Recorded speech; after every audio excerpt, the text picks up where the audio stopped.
Hi guys, good evening to each and everyone. Today po, gumawa pala ako ng sarili kong incubator. Gawa po sa styro. Kakatapos ko lang at tinitiknan ko yung temperature niya kung sakto ba yung settings ko. Paakyat na po yung number. Maya tignan natin kung magkiklik ba siya.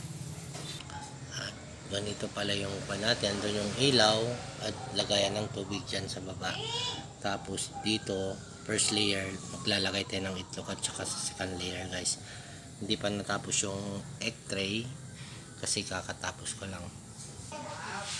And guys, tignan natin ulit yung temperature. Nasa 36.8 na po. And dito pala yung sensor nya. Lagay ko. Diyan sa taas.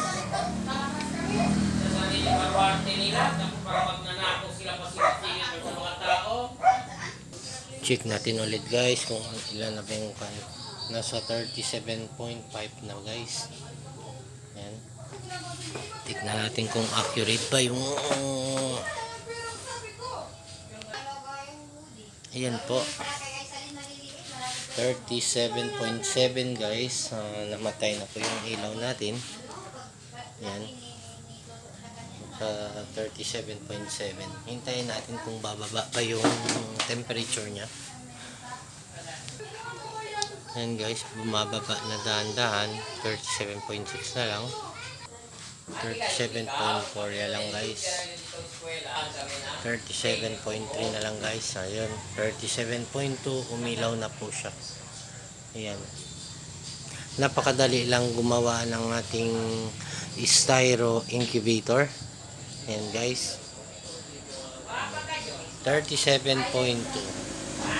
Akyat na yan siya guys hanggang 37.7 at mamamatay na naman yan.